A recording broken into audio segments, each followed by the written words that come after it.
Olha, muito gostoso. Sabe, tivemos aqui a nossa vigília. Olha, foi o céu aberto nesse lugar. Foi assim. Aí eu tenho que vender o peixe mesmo. Ah, mas é porque o senhor está falando. Não, eu tenho muitos aqui que estavam aqui, já decidiram estar aqui na sexta-feira. Foi algo assim que me deixou encantado, me fazer derramar lágrimas. Eu falei, Jesus, o que tu está fazendo?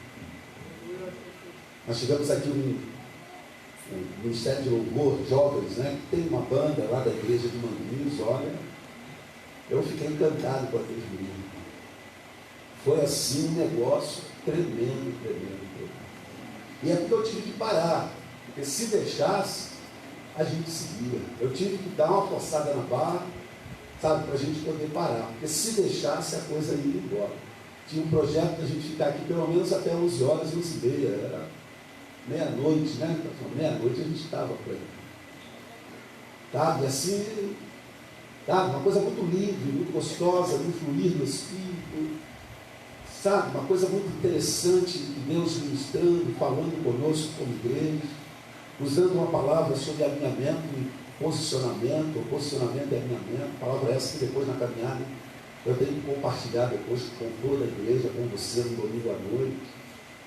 Então eu sempre tenho dito nesse tempo todo, não fica de fora não. Tudo começa com uma decisão. As melhores coisas que nós conquistamos foi porque nós decidimos conquistá-las. E tudo começa primeiro por dentro. Tá? Todo poder de decisão, primeiramente, é por dentro. Então eu quero, mais uma vez, dizer a você que não perca essas oportunidades que Deus Ele tem te dado como membro da igreja. Sabe? Foi um negócio assim muito gostoso, muito interessante. Eu louvo a Deus pela vida dos irmãos e irmãs que puderam estar aqui nessa sexta-feira na nossa vigília. Mais à frente, vamos estar voltando a orar. Porque orar é orar. Está sempre, né? Está sempre em ordem, está sempre em ordem. Igreja que não ora não flui, igreja que não ora não caminha. Caminhar da igreja de joelhos, caminhar da igreja de oração.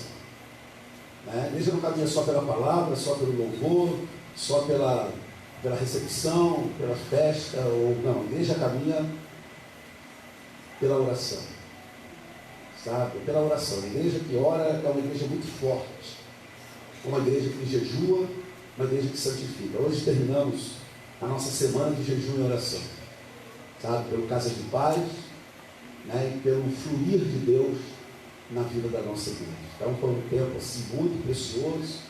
Encerramos hoje na parte da manhã a nossa semana de jejum com um café aqui que botar água na boca. Então louvo a Deus pela contribuição dos irmãos que têm estado comprometidos de fato com essa obra, que não têm medido esforços, sabe, que tem feito até um pouco além da sua possibilidade, e assim a obra de Deus. Então tivemos um café delicioso e depois uma ministração tremenda de Deus no nosso curso de fazer isso. Então eu tenho falado contigo, eu tenho te comunicado, eu tenho te chamado, eu tenho te informado, né? Eu tenho colocado aí um pouco de, como que diz, água na tua boca. Então você entenda isso, venha somar, venha estar conosco. Deus usa são aqueles que estão disponíveis. Os que se dispõem para Deus são aqueles que Ele usa. Esse dia eu falei aqui, é uma verdade, que Deus usa aqueles que Deus usa os capacitados. Né? Deus não usa nécios, Deus usa sábios. Eu até preguei sobre isso aqui recentemente. São os sábios que Deus usa e não os nécios. São os capacitados que Deus usa. Agora, capacitação é uma questão de busca, é sentar para aprender, é estar junto, é caminhar. Então é isso que eu tenho te chamado para perto. Por isso está vendo algumas pessoas novas sendo usadas na vida da igreja, pessoas que estavam ali até prostradas durante muito tempo, pessoas que estão se levantando já com uma experiência tremenda com Deus, subindo montes, ativa nos dia a dia, na atividade da vida da igreja. Não sou eu apenas quero ser um canal de bênção na vida dessas pessoas, como um canal de bênção na tua vida. Por isso que eu te chamo, vem para perto, tá bom? Vem para perto, porque Deus tem muito. Palavra do Senhor, Atos capítulo 16, verso de número 30. Aleluia, louvado seja o nome do Senhor Jesus.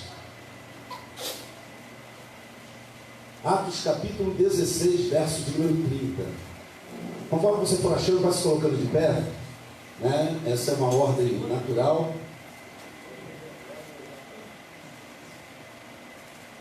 Atos 16, 30.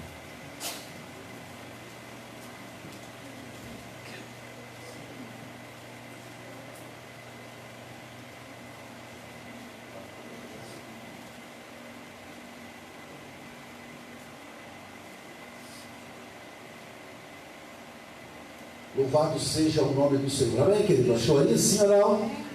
Amém? Diz assim: e tirando-os para fora, disse: Senhores, que é necessário que eu faça para me salvar? E eles disseram: crê no Senhor Jesus e serás salvo, tu e a tua casa. E lhes pregaram a palavra do Senhor e a todos os que estavam em sua casa. E tomando-os ele consigo, naquela mesma hora da noite, lavou-lhes os vergões e logo foi batizado, ele e todos os seus. E levando-os da sua casa, lhes pôs à mesa. E a sua crença em Deus alegrou-se com toda a sua casa. Amém, queridos? Pode sentar. É um texto que fala da conversão do carcereiro, e não só dele, mas também de toda a sua família. Peguei apenas a parte, né? Uma parte desse episódio, desse acontecimento registrado nesse livro de Atos, né? Que na realidade não é Atos dos Apóstolos, mas é um livro chamado Atos do Espírito Santo.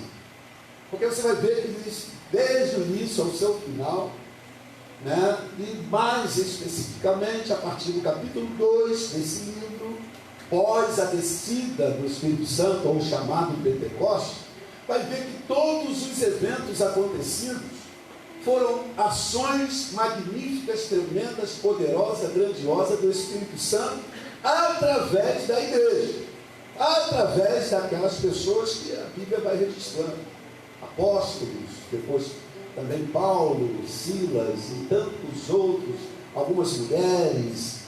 Tudo o que aconteceu a partir daí foi obra por obra e graça do Espírito Santo. Então chamamos o livro de Atos como livro sendo Atos do Espírito Santo, ou seja, o fazer, o realizar, o mover, né?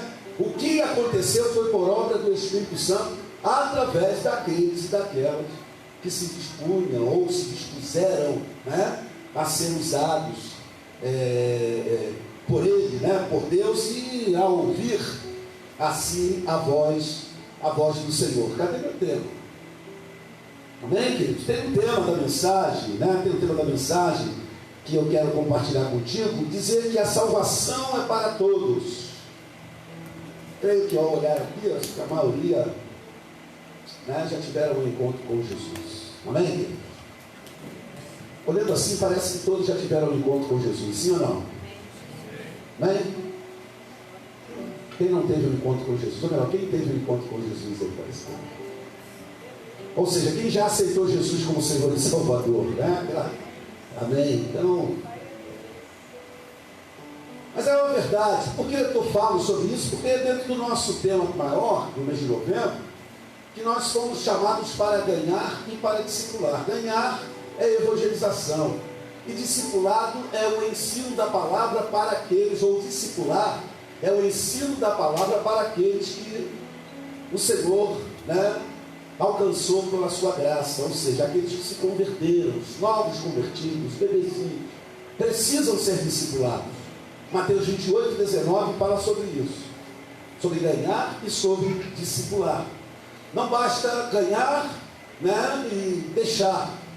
É como uma família, né, é como um casal, ou como uma mãe, que não é só mãe, mas porque se ela teve um pai, né, que às vezes pegam o bebê, geram o bebê e pegam o bebê e colocam na porta dos outros. Muitos casos têm acontecido, muitas situações que estão por aí afora. Outros chegam ao extremo de pegar o bebê e jogar no riacho. Outros colocam na lata do lixo, no lixão, largam no banco da praça.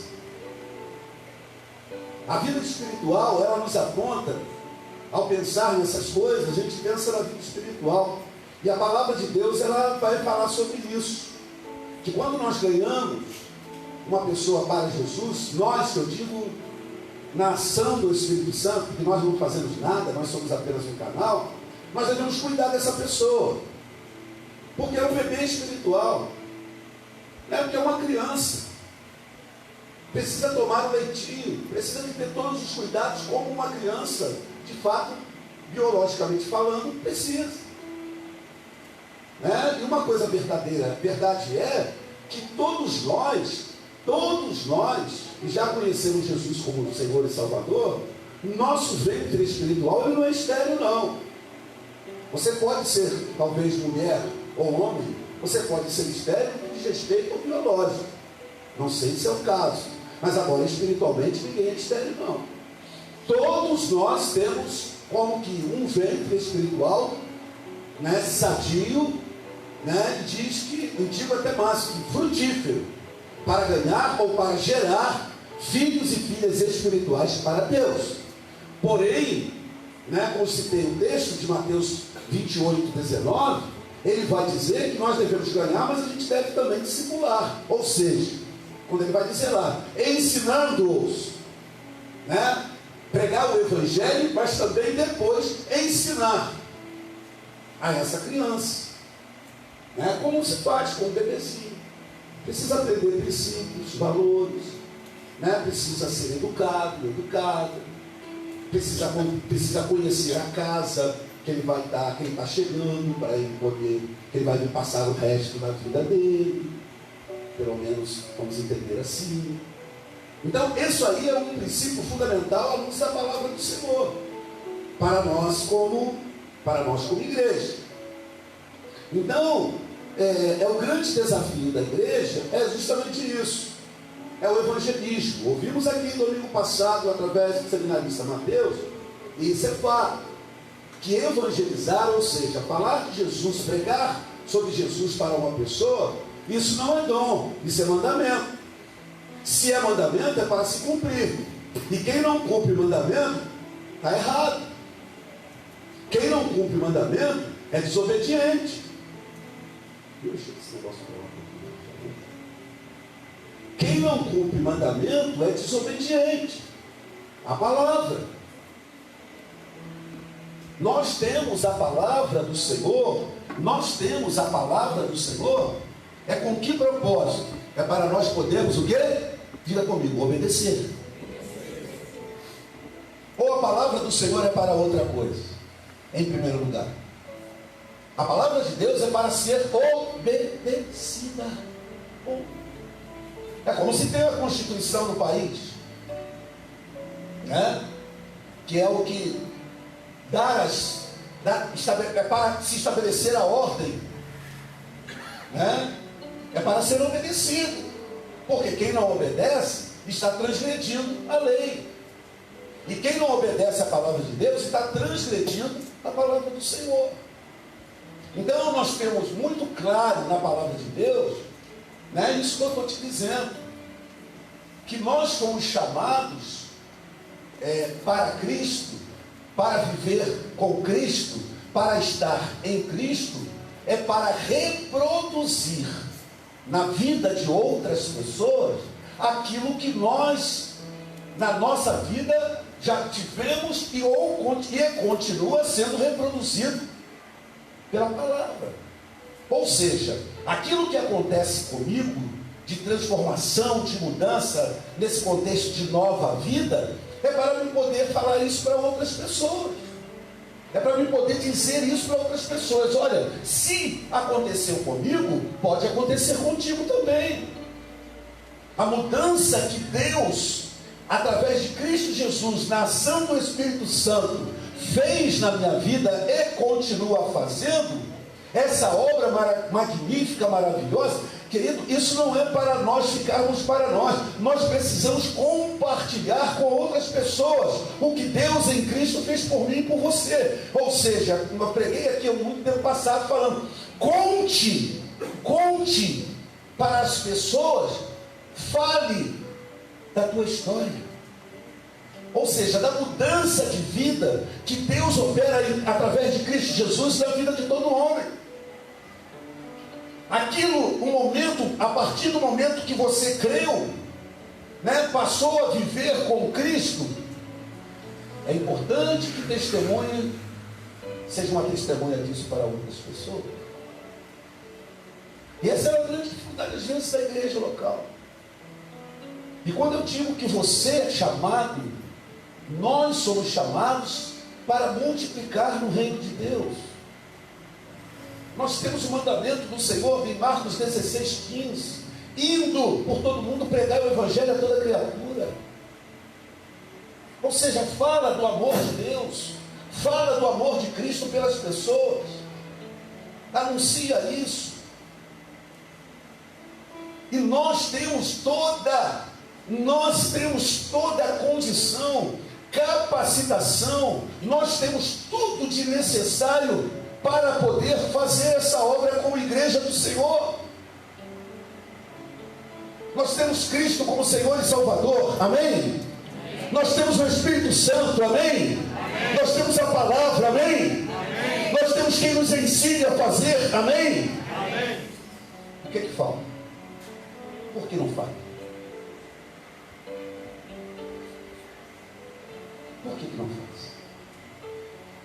Ou porque não fazemos, ou melhor, porque nós não cumprimos o mandamento, aquilo que é mandamento que não é dom, ou dizer, não, é o irmão, a irmã, o evangelista, não é dom, isso é mandamento do Senhor.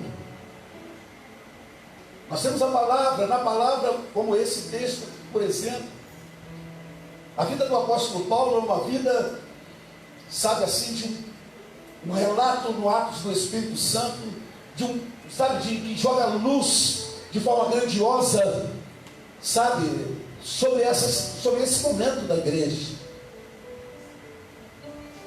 Um cara que foi salvo pelo Senhor, que era perseguidor da igreja, arrastava crente pela rua para encarcerar, matava crente, um cara que era um algoz, terrível. A história mostra isso e ele dá esse testemunho.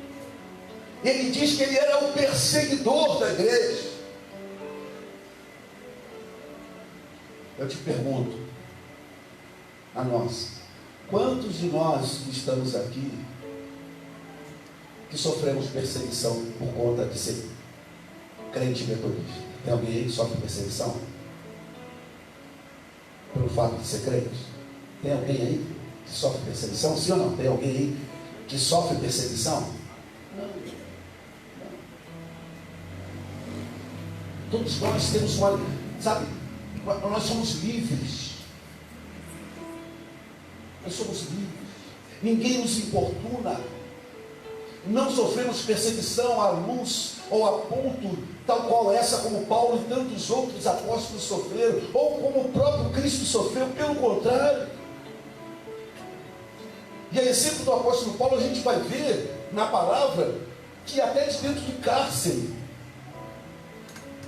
até de dentro do cárcere maior, que era um subterrâneo, que era um lugar escuro, fétido, com várias portas, e cada porta tinha lá as sentinelas ou os guardas tomando conta. Como o caso aqui do texto, ele e Silas, aprisionados por causa do evangelho, maltratados, cheios de vergonhas, mas os caras estavam lá. Chegou uma hora da noite, tarde da noite, no silêncio, no sombrio daquele cárcere. A Bíblia, o texto aqui vai dizer, que eles começaram o quê? Fazer o quê? Louvar. O louvor liberta. Quando proferidos da boca de homens e mulheres de Deus, que têm compromisso com Ele. Não é a música que liberta. O que liberta é o louvor a Deus. Porque música é qualquer por aí afora, até mundana. O que liberta é o louvor a Deus. É aquilo que ministramos ao Senhor, que exalta o nome dEle, que a Ele adoramos, numa adoração profunda. E Paulo e Silas não tinha instrumento, Paulo e Silas não tinha partitura, Paulo e Silas não tinha microfone, Paulo e Silas não tinha nada, mas o que eles tinham, eles usaram um coração, um espírito remido, em meio ao sofrimento, que encontrou forças para começar a louvar ao Senhor.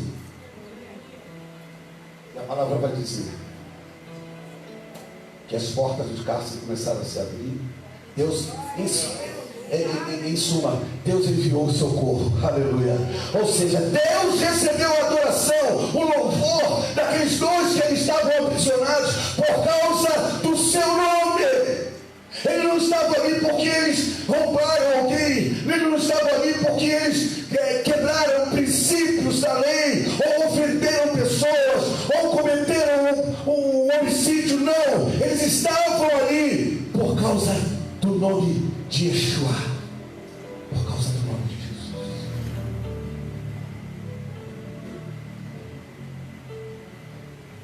Tenta ir lá para o lugar dele, ou deles. Tenta se ver lá no lugar dele. E aí a pergunta que soaria para mim e para você é o seguinte: qual seria a nossa atitude se estivéssemos no lugar de Paulo e Silas?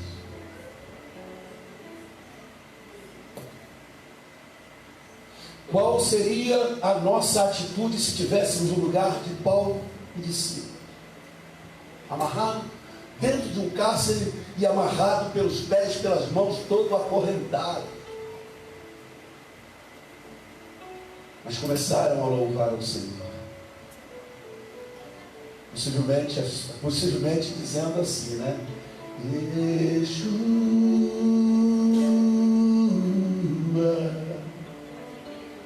Cantar Jesus.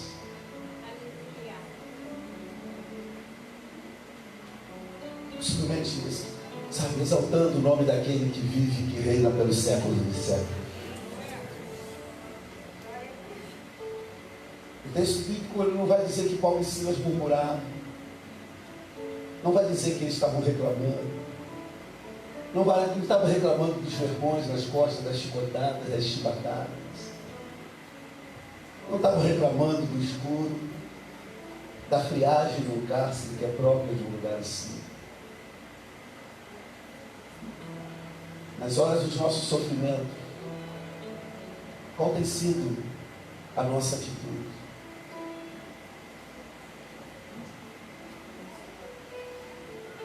E é interessante que a palavra do Senhor ela vai dizer em Hebreus que existe perto de nós uma grande nuvem de testemunhas, ou seja, de pessoas que estão nos vendo, nos olhando com os olhos postos em nós. Falei aqui essa semana, na vigília da sexta-feira.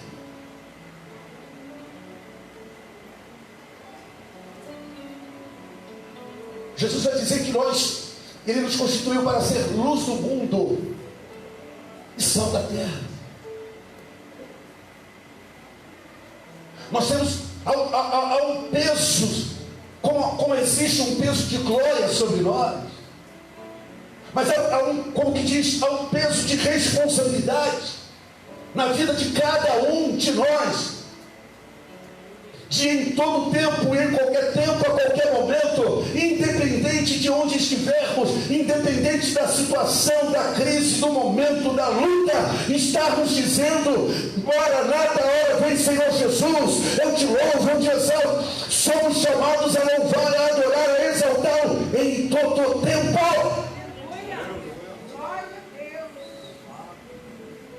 E não abrir a boca para murmurar, para dizer que está difícil, que está doendo, que só porque, sabe, porque comigo, aquelas expressões loucas, sem sentido, que parece que está na cabeça de alguém que não conhece Deus. Parece que não conhece mesmo, porque quem conhece o Senhor, independente da situação, ele está dizendo: Senhor, muito obrigado, porque a tua palavra diz que amam a Deus, e eu te amo, Senhor, e está cooperando para o meu crescimento. E quando as pessoas estão ao nosso redor vendo esse posicionamento e esse meu alinhamento com a vontade de Deus, ou seja, a sua palavra, eles vão dizer: é alguma coisa diferente ali.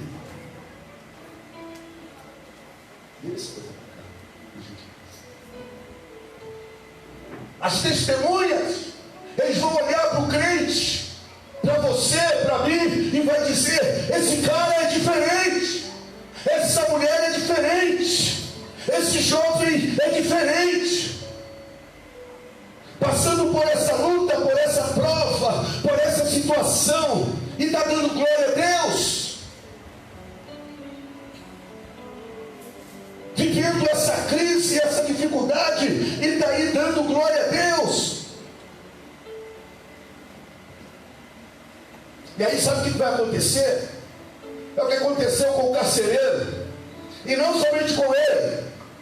O que aconteceu com ele chegou dentro da sua casa, glória a Deus, e não ficou só ali na conversão, no âmbito daquele cárcere escuro, mas saíram dali e chegaram e entraram dentro da casa daquele homem. Aquele homem percebeu que Deus estava naquele lugar, porque Deus estava na vida dos homens que ele escolhera para levar a sua palavra. Que quando Deus está na vida de um crente, de um lavado de caminho, de um salvo, Deus está aonde esse crente estiver, Deus ali vai estar também. Não importa se levar para o cárcere, não importa se levar para o tronco, não importa que vai falar e dizer, mas Deus vai estar ali, porque Deus está na vida desse crente. E aonde Deus está, todo mal tem que sair. Deus habita no meio dos louvores, e o louvor ele liberta. Quando aquele homem viu aquele negócio acontecer, os caras louvando, um silêncio que qualquer mosca que passasse batendo a asa talvez daria para escutar, e ainda mais homens de Deus cantando louvores. Aquele som lá de dentro do cárcere interior, vindo lá do sombrio, do fundo da terra, os homens cantando, exaltando Yeshua. Aquela voz suave, não sei se cantavam bem, não sei se tinham voz entoada, não sei se eram afinados ou não, mas uma coisa eu sei, que o louvor libertou. Estavam um pouco se lixando, o que importa é que estavam louvando e adorando ao Senhor. O que importa é que estavam atraindo a presença de Deus para aquele lugar, à luz da necessidade que eles tinham naquele momento. As portas se abrem, os ferrolhos se caem, oh aleluia, Paulo e Silas lá no cantinho, e começa a mover de Deus. O impossível, o improvável, aleluia, Deus é esse Deus, é o Deus do impossível, é o Deus do improvável. Aquilo que o homem não acredita, Deus está dizendo é comigo. Aquilo que não pode ao homem, Deus está dizendo eu dou conta, porque não é impossível para Deus. Maria já disse isso, quando teve contato com a sua prima, disse, não existe impossíveis para Deus, não existe impossíveis para Deus. E aquele som ecoando, aquele som, e começou a acontecer o mover.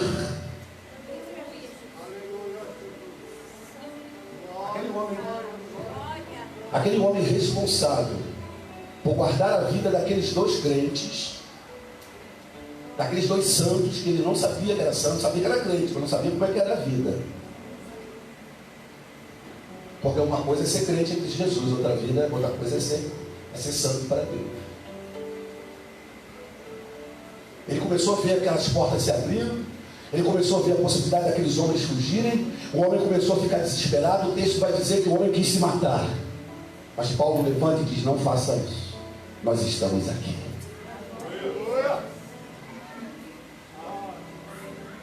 Não faça isso, nós estamos aqui. Nós não fugimos, e não vamos fugir. Não há necessidade. E aquele homem vai para lá, ouve o que tem que ouvir, e só o que viu então, já era suficiente. Porque quem é que poderia, nunca, quem é que poderia abrir, sabe, cadeias, se não fosse eles? Ele era o chefe daquele negócio. Ele entendeu, tem um negócio estranho aqui nesse lugar, e é Deus. Pelo peso da responsabilidade que estava sobre ele em guardar aqueles dois, quando viu a possibilidade daqueles dois vazarem daquele lugar, ele preferiu, o pensamento dele foi o seguinte: eu prefiro tirar a minha vida do que pagar o preço pela fuga desses dois. Eu vou me matar.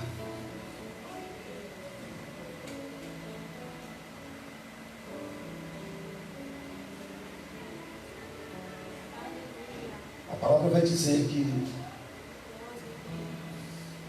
aquele homem, ao ouvir aquela doce voz lá de dentro, dizer: nós estamos aqui. Vem para cá. O amor de Deus ministrado. Aquele homem veio pelo que viu. Pelo que viu. Não foi totalmente pelo que ouviu, porque o cântico que Deus proporcionou foi para trazer libertação. O louvor ali foi para trazer libertação. Agora, o que aconteceu pelo louvor, que foi a abertura do cárcere, foi para a salvação da cura. Quantos estão entendendo o mistério? Amém? O louvor foi para abrir o cárcere. Agora, o que o louvor proporcionou foi para a salvação daquele homem, porque aqui espantou. Ninguém pode fazer isso a não ser Deus. E a atitude daqueles dois crentes fiéis, santos de Deus, missionários, comprometidos com a obra, em ganhar almas e cuidar delas, eles não fugiram, porque eles tinham uma missão naquele lugar, por muito que de repente não entendiam muito bem, sabiam que estavam ali por conta de terem assumido o compromisso de pregar Jesus. Mas agora o que viria a acontecer, possivelmente não estava nos escritos. Qual seria a nossa atitude se isso acontecesse conosco? Ver as portas abertas, ver-se livre de todos os terrores, ver os guardas dormindo, ou melhor, ter a possibilidade de vazar daquele lugar, que talvez se ficasse aí, era iminente o aprisionamento mais sério do que for aqui. Qual seria a nossa atitude? Sim ou não? Você não é tão crente, nem eu sou tão crente para dizer: não, eu ficava, pastor, ficava nada, eu meteu o pé. Você tem cara de fujão, você tem cara de fujão, e ele meteu o pé naquele lugar, querido. Não é verdade, sim ou não? Fala aí, Marcelo. Eu vou, possibilidade. Mas só, querido, quem não foge é porque sabe que o impossível é coisa que Deus faz. Eles não fugiram porque Deus tinha um propósito naquilo.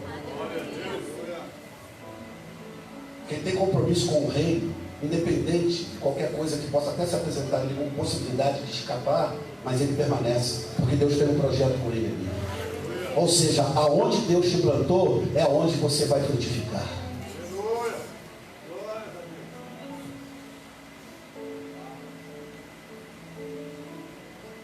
E o homem se converte, vai cuidar, vai levar Paulo e Silas para a casa dele, trata dos vergões, cuida deles, começa a cuidar lá de dentro. leva para dentro da sua casa. Olha, querido,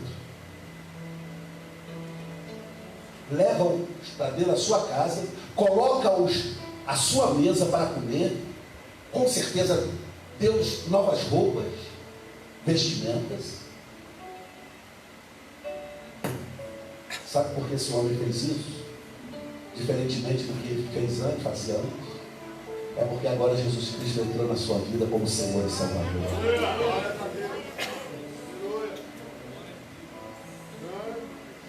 Paulo viu acontecer uma coisa na sua vida que a Bíblia vai dizer que o perseguidor passou a ser perseguido. Esse aqui estava lá. Mas Paulo sabia que também aquela situação que aconteceu com ele durante todo o seu tempo de ministério, isso aí o Senhor já havia falado com ele. Disse para ele o seguinte: Paulo, olha, vou te mostrar o quanto importa sofrer pelo meu nome.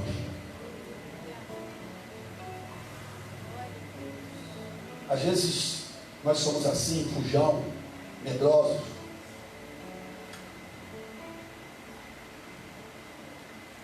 Na hora do aperto a gente nega Jesus, como Pedro fez, porque essa palavra ainda não ecoou e penetrou na nossa mente, possivelmente no nosso espírito. A gente vive na alma.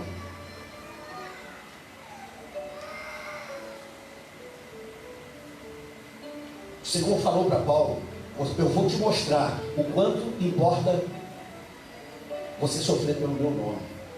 O Senhor diz: é pelo meu nome. A Bíblia vai dizer para os crentes, para nós, está escrito o seguinte: não sofra com quem rouba, não sofra com quem se intromete na vida dos outros, não sofra por outras questões desse mundo, mas sofra pelo bom nome de Cristo. É um ensinamento para a igreja. E muitos crentes e igrejas sofrendo, não pelo bom nome, mas por causa da vida relapsa, medíocre, de falta de conhecimento, de intimidade, de comprometimento com o reino. Muito crente sofrendo por causa disso. Sofrendo porque é pecador em vez de ser santo. Mas a palavra de Deus para Paulo e a verdade para a nossa vida deveria ser: você tem que sofrer pelo meu nome, e não porque você está aí andando, vacilando aí na vida. E Deus mostrou isso aí de forma... Deus mostrou ele para cortar na carne mesmo, e ele viveu isso. Aquele homem vai levar Paulo para casa, e o que acontece? Toda a sua família se entrega a Jesus como Senhor e Salvador.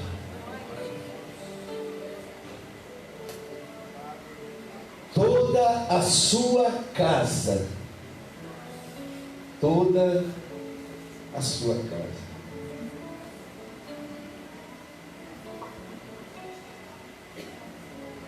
Senhores, o que é necessário que eu faça para me salvar? Talvez, sei, você entrou aqui com alguns questionamentos, alguma pergunta também, um pouco dessa natureza, talvez dessa forma, natureza. O carcereiro perguntou para Paulo e Silas: o que eu posso fazer para me salvar? Diante do que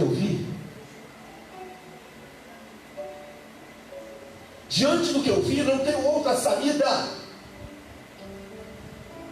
Ele pergunta para Paulo e Silas: o que eu posso fazer para me salvar?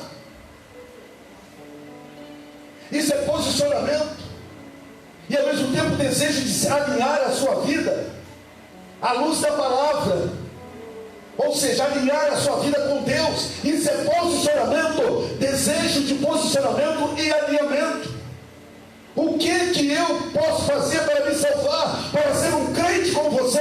Deixa eu contextualizar esse negócio. A palavra certa seria para mim e você hoje é: muitas pessoas ao nosso redor, a grande número de testemunha, está esperando uma atitude nossa de posicionamento e alinhamento com a palavra, para gerar essa pergunta no nosso ouvido: o que eu posso fazer para ser um crente abençoado, abençoada como você é, mulher ou homem?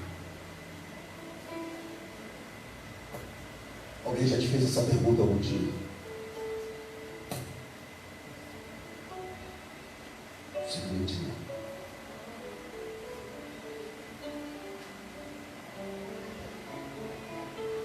As pessoas estão... Há muitos anos eu já venho com... Eu tenho um conceito muito firmado em mim, dizendo o seguinte, que as pessoas no mundo, elas estão saturadas de ouvir anedota, lero. As pessoas que estão no mundo, elas já estão por aqui, de ficar ouvindo bobagemzinha, pelo fato até de verem muitas coisas. É fato, você prega para uma pessoa, fala de Jesus para uma pessoa, isso dá nem ali, pela minha atenção, está saturado de conversa. Por quê? Se o evangelho que eu falo para ela não causa impacto na vida dela, por que o evangelho não mais causa impacto como deveria, como causava na vida das pessoas?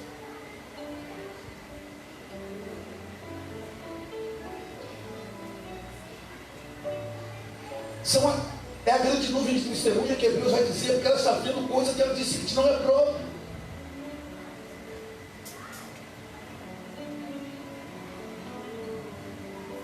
Então um dia Deus falou no meu coração assim, se as pessoas não crerem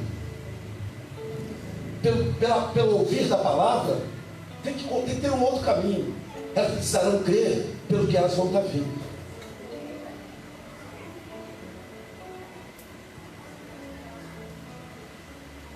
Ou seja, ela precisa ver então, se a minha fala não causa nela nenhum sentimento de repulsa ao pecado, que ela precisa ver então Deus na minha vida, a manifestação de Deus na minha vida e através da minha vida. Se não crer pelo ouvir, vai crer pelo que vê. Parece um contraditório da palavra. Pelo mundo que a gente está vivendo, alguma coisa tem que acontecer. Aquele homem no cárcere, Paulo não explanou o evangelho para ele, pelo menos é o ponto que eu entendo aqui.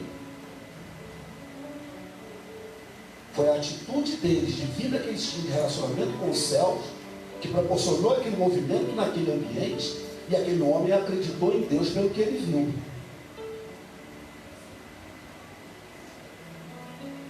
Que só Deus podia fazer o que fez, a quebradeira que fez dentro daquele cárcere. Deus está esperando da minha vida e da tua vida um posicionamento e um alinhamento com a sua palavra.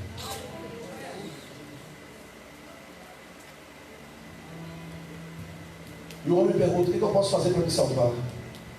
O que causou tanto interesse naquele homem? Foi o que ele viu lá dentro daquele cárcere. Foi o que ele viu na vida daqueles homens, que naquele lugar estavam exaltando o nome do Senhor. Quem não tem posicionamento, muito menos alinhamento com a palavra, o cárcere continua fechado.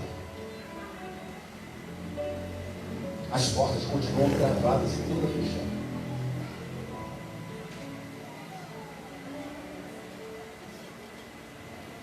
E aí a palavra de Paulo e Silas para aquele homem, pela sua pergunta, foi o seguinte: simples, como o evangelho é simples. Crê no Senhor Jesus e serás salvo. Você?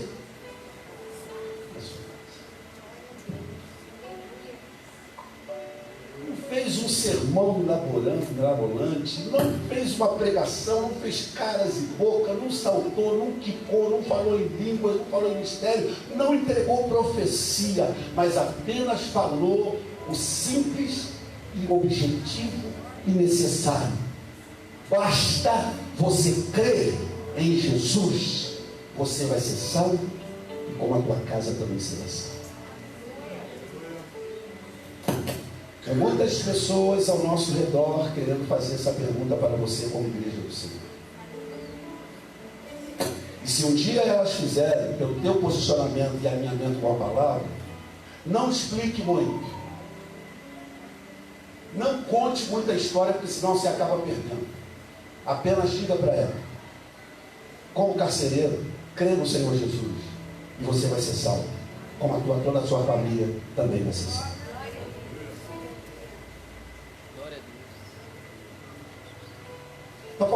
coisas, e nós também, querido, uma outra questão, é a nossa simplicidade e o conhecimento. A igreja do Senhor, nós precisamos ter conhecimento da palavra, precisamos ter relacionamento com Deus, precisamos ter uma vida alinhada à palavra e um posicionamento firme e correto de quem nós somos, o que nos é dado a fazer. Esse é o chamado da igreja, a posicionar-se, a alinhar-se à palavra. E consequentemente, vai ter um conhecimento suficiente de dizer que a salvação está em Jesus. Pois Paulo disse: se você crê em Jesus, você vai ser salvo. Ou seja, a salvação, a vida eterna, não está em outro a não ser em Jesus Cristo, que é o nosso Senhor. Não está em denominação, não está em tamanho de Bíblia, não está em igreja que tem shows, não está em igreja que não tem shows, não está na igreja que é conservadora, não está na igreja que é pentecostal, ou se é tradicional, ou se é mais neopentecostal. Não, a salvação está em Jesus. É isso. É Ele que temos, é dele que nós temos que falar.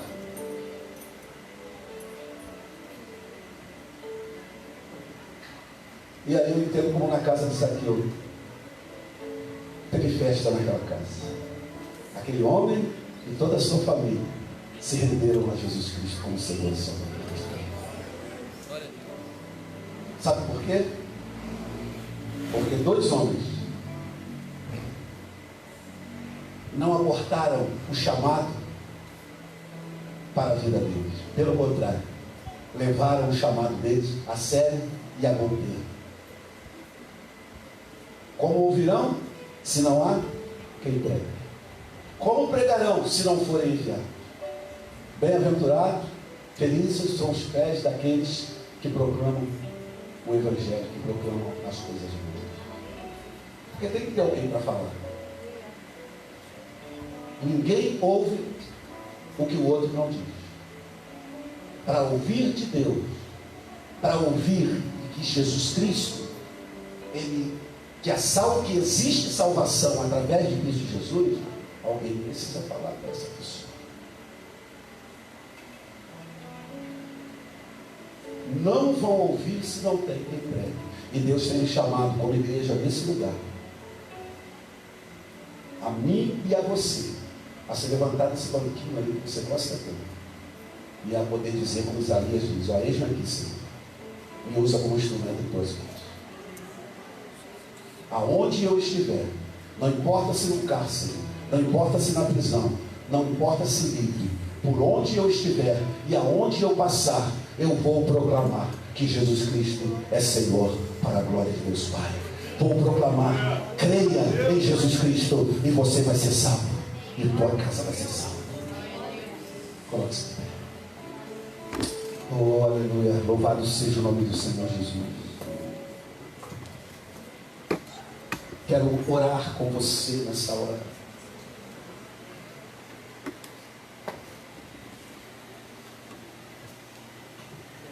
Quantas coisas temos às vezes feito para o nosso bem prazer,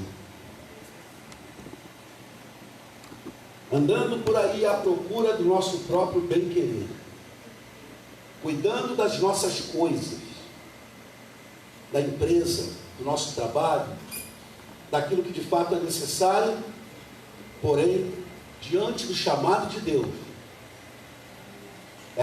deve ser colocado em segundo lugar.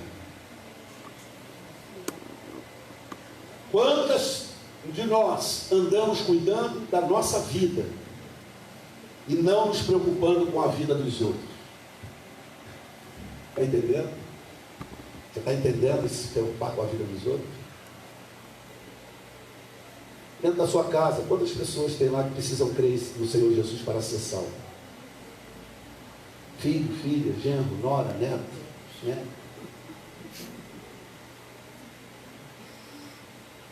Mas um dia Jesus disse, Jesus te chamou e me chamou quando ele chamou os 12 do colégio apostólico dele.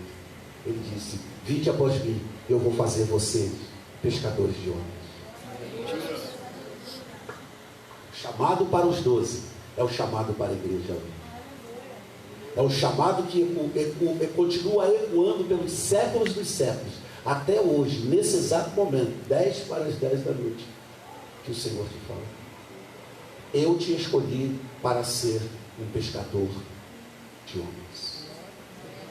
Eu não te chamei para ficar cuidando da sua vida, mas para cuidar da vida dos outros. Eu te chamei para ser um instrumento em minhas mãos, para vou te mostrar o quanto será importante você sofrer pelo meu nome.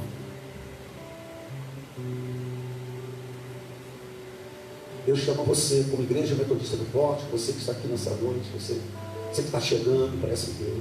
Esse é o nosso posicionamento, esse é o nosso alinhamento. Nós, como igreja aqui, temos um compromisso com gente, temos um compromisso com pessoas. Não queremos ficar só recebendo. Jesus me abençoa. Vou engordando, crescendo e não passo nada para ninguém. Uma quebra de paradigma nessa igreja. Muito mais do que possa já ter vindo a acontecer. Cuide mais das coisas de Deus, porque das suas Ele vai cuidar. Isso não quer dizer que você vai ficar em casa olhando para cima, vai ficar preguiçoso. Não é isso não. No sentido de fazer a obra. Ajuste a sua agenda, ajuste o seu tempo. O que adianta trabalhar de sol a sol e comer o pão de dores? O salmista vai dizer, Deus vai dizer atrás do salmista: enquanto aos seus amados, eu estou dando enquanto eles estão dormindo. Ou seja, aqueles que sabem ajustar a agenda e fazer a minha obra, e que vai ter tempo para fazer as suas coisas, mas vai ter tempo para fazer aquilo que eu mando fazer. Cuida, trabalha de sol a sol, de manhã à noite. Aí chega aí cansado, chega aí todo arrebentado, trabalhando até dia de domingo. É certo que tem que trabalhar por conta de escravo. Ei, querido, menos.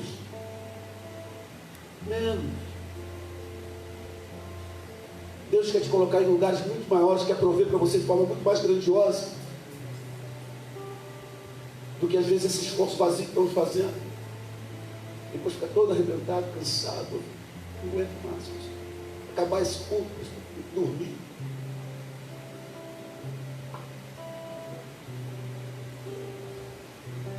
Cante louvores no cárcere interior. Você foi chamado para cuidar de gente. Você foi chamado para cuidar de pessoas, para ganhar os teus vizinhos para Cristo, para evangelizar a Jerusalém, que é a tua casa. Se tiver que levar o fim da terra, Deus vai levar, mas comece na Jerusalém, porque Deus salvou a casa do carcereiro, salvou ele e salvou a sua casa. Hoje entrou salvação. Crê! Vai ser salvo você e a sua casa. Ah, Jesus, se eu pudesse abrir assim, botar aqui.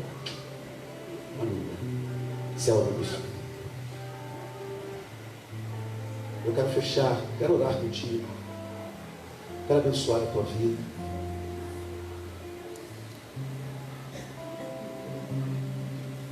Tanta coisa tenho feito para o meu próprio prazer. Tenho andado à procura do meu próprio bem-querer, enquanto existe tanta gente ansiosa por aí, não te conhecendo assim como eu conheço a ti. O chamado que um dia tu fizeste a mim, e o qual sem hesitar eu disse sim, ressoou em meus ouvidos como na primeira vez. E a ti, Jesus, eu novamente digo sim. Eis-me aqui, eu livre estou ao seu dispor. Para onde tu quiseres me enviar, me coloco submisso a ti, Senhor, para o teu querer em mim realizar. Eis-me aqui, eu livre estou ao seu dispor. Para onde tu quiseres me enviar, me coloco submisso a ti, Senhor, para o teu querer em mim realizar, para o teu querer em mim realizar. Oh, meu Deus. Senhor, nessa noite, como nesse mês de novembro estamos